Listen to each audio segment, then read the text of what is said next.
Si tu m'as donné ta vie, je te donne la mienne. Dans le froid de la nuit, mon cœur t'appartient. Et quand la tristesse arrive, je sais tu es là, toujours près de moi. Bon jeudi, bienvenue à votre émission La Victoire de l'amour. Comme on le fait à toutes les semaines, on rejoint quelqu'un qu'on apprécie beaucoup, notre amie Marcia.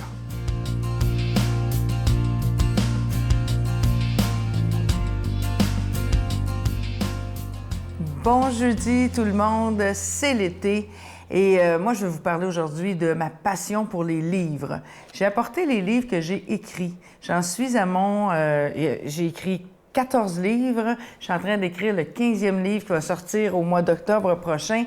Pour vous dire que ma passion pour les livres, ce n'est pas que de les écrire, mais c'est de les lire. Et elle existe cette passion-là depuis que je sais lire. Si bien que, et me voilà avec le sujet des livres de l'été, moi, là, si j'étais douanière, quand les gens passent en auto pour aller en vacances, je ne demanderais pas qu'apportez-vous dans vos bagages, avez-vous quelque chose à déclarer, mais je perdrais ma job là, au bout de 2 jours, là, mais je demanderais aux gens, qu'est-ce que vous apportez pour lire sur la plage ou qu'est-ce que vous apportez pour lire dans votre hamac? Parce que moi, là, je ne peux absolument pas concevoir que quelqu'un n'ait pas, toutes saisons confondues, mais surtout l'été, un livre sur sa table de chevet, un livre dans son sac de plage. Pourquoi? Parce que l'été, on est davantage disposé à apprendre de la vie. Et les livres, ouvrir un livre, là, c'est ouvrir la vie.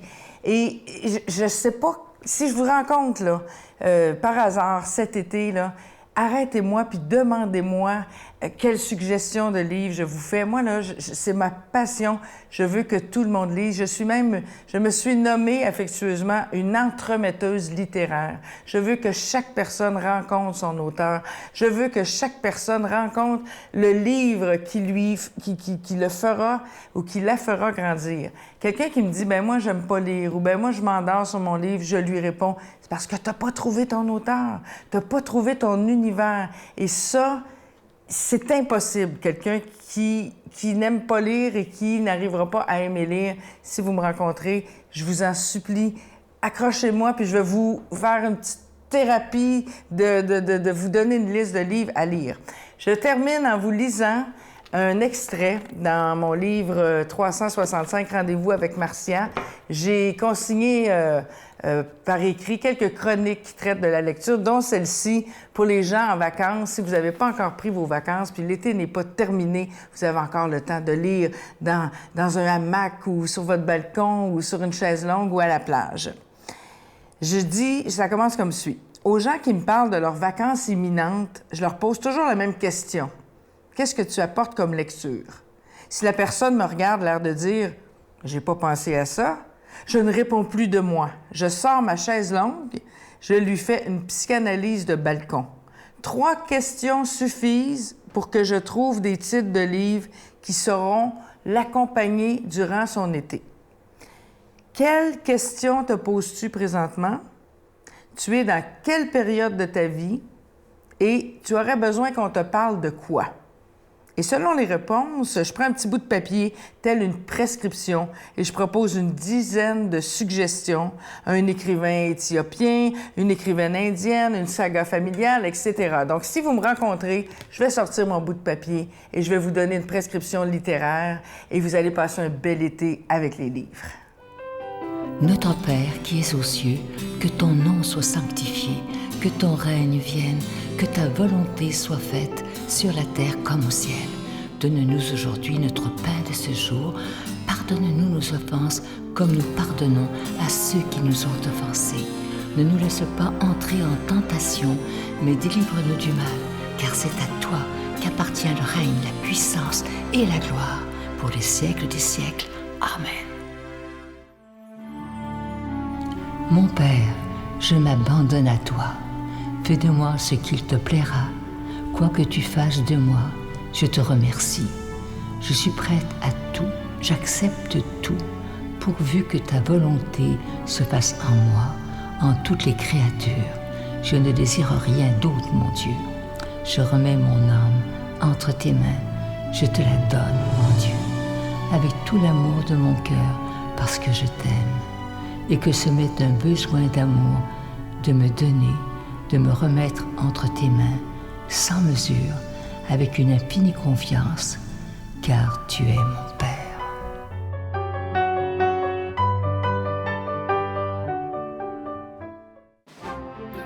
La caravane de la victoire de l'amour vous invite au sanctuaire Notre-Dame-du-Cap le samedi 17 août en compagnie du Père Michel-Marie de Paris, Monseigneur Pierre-Olivier Tremblay, Brigitte Bédard et Sylvain Charon, sous le thème « Venez à moi, vous tous qui peinez, et je vous donnerai le repos ». Conférence du Père Michel-Marie, célébration eucharistique, spectacle du Père Michel-Marie tout en chansons, dîner et souper inclus, transport en autocar de luxe au départ de plusieurs villes du Québec, à partir de seulement 149 $. Réservé au 1-877-277-4412.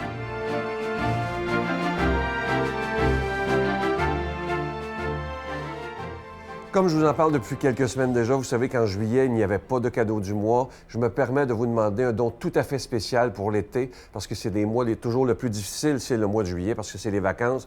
Mais, comme je vous disais la semaine dernière, les factures, eux, malheureusement, ne prennent jamais de vacances. Elles rentrent très, très régulièrement. Alors moi, je remets cette situation dans les bras de Marie, qui est Notre-Dame de la Providence, afin qu'elle vous inspire le geste à faire pour la victoire de l'amour. Vous savez que ça fait plus de 24 ans que cette émission existe grâce à vous, grâce à la prière, mais aussi grâce à votre soutien financier. Alors merci de tout cœur. Et pour ceux qui se poseraient la question, parce qu'il y a toujours des nouvelles personnes à chaque semaine, comment se fait qu'ils parlent d'argent d'une émission religieuse? Bien, c'est qu'on doit payer pour être à la télévision, que ce soit pour la production et la diffusion. Alors merci de tout cœur de votre don spécial de l'été 2019. Je vous donne l'adresse. La Victoire de l'amour, case postale 120, succursale Boucherville à Boucherville, le J4B 5E6, je vous la redonne. La Victoire de l'amour, case postale 120, succursale Boucherville à Boucherville, le J4B 5E6. Également par téléphone, par carte de crédit du lundi au jeudi pour la période estivale de 8h à 17h dans le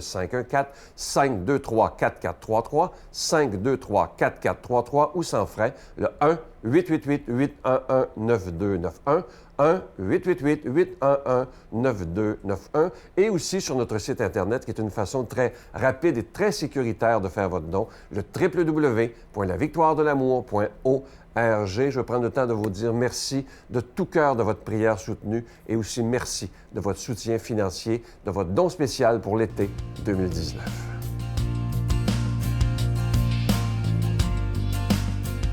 Mon Dieu, donnez-moi la sérénité d'accepter les choses que je ne peux changer, le courage de changer les choses que je peux et la sagesse d'en connaître la différence. Amen. Aujourd'hui, la parole de Dieu est proclamée par notre ami Pierre-Luc.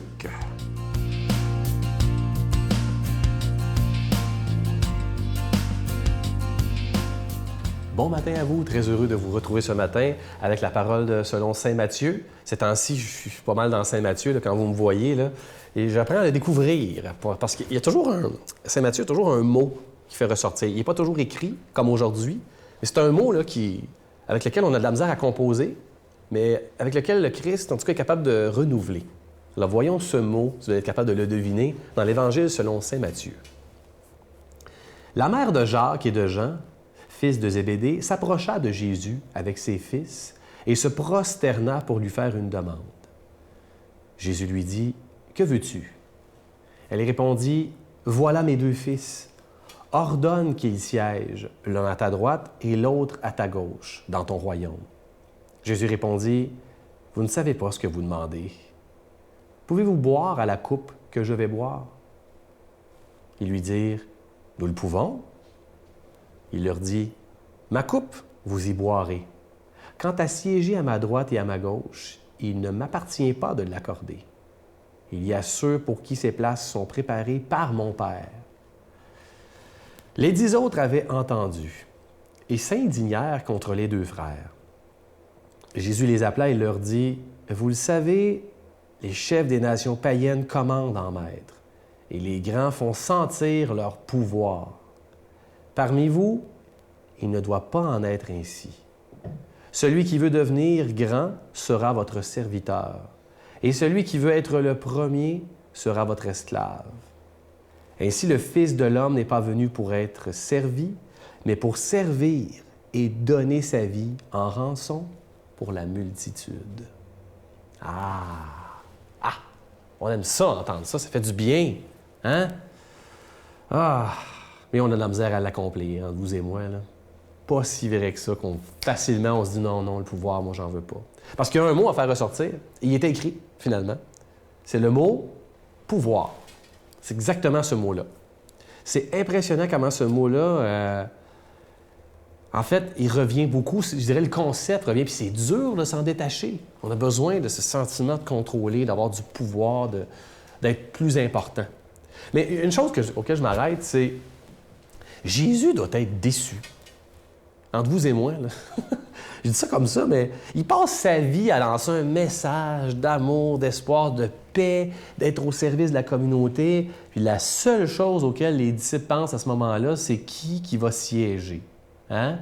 Qui va voir à la coupe pour y répondre? Il doit-tu être déçu? Moi, en tout cas, comme enseignant, là, dans ma vie, ça m'est souvent arrivé. Tu sais, j'enseigne un cours là, où tout à coup, je parle de partage, de générosité. Puis il y a quelque chose qui se passe avec un élève, puis tu vois qu'ils se chicanent parce qu'ils ont de la misère à partager et être généreux. Puis je fais, mais ils n'ont rien compris. Ça n'a pas de sens.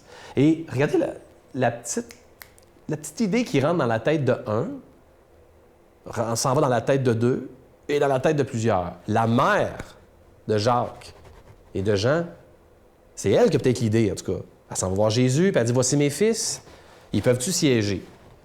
Et à ce moment-là, Jésus a une discussion avec eux. Cette discussion-là fait en sorte que les 10 autres disciples, apôtres, ils font « Bon, qu'est-ce que c'est ça? » Ils s'indignent. Ils font « Bon. Comment ça, là? Ils demandent du pouvoir, eux autres. » C'est pas trop long qu'une fois qu'une personne parle de pouvoir, que ça parte le bal du pouvoir. Tout à coup, là, ça s'envenime. Là, les gens font « Moi aussi, j'en veux un morceau de ça. Moi aussi, c'est ce que je veux, du pouvoir. » Non.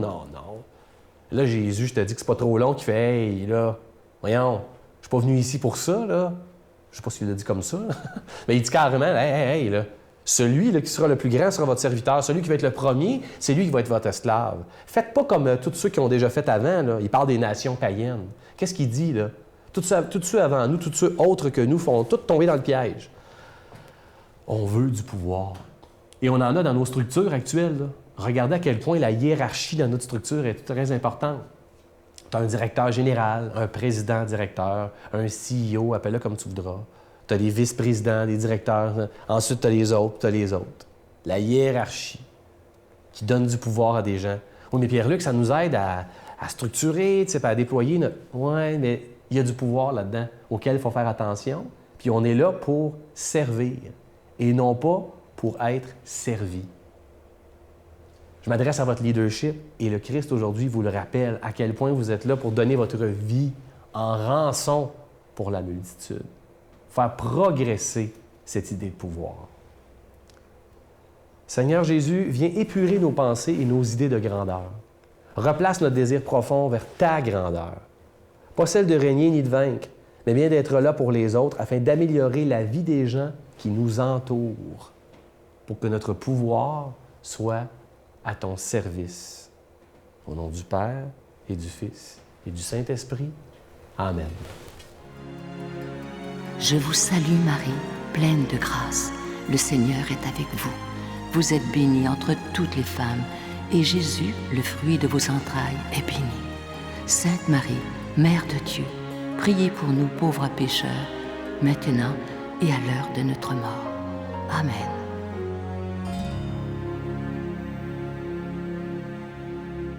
Je vais vous laisser avec une très belle pensée de Mère Teresa. Elle avait tellement raison lorsqu'elle disait « Si tu juges les gens, tu n'as pas le temps de les aimer. » Et ça, c'est tellement vrai.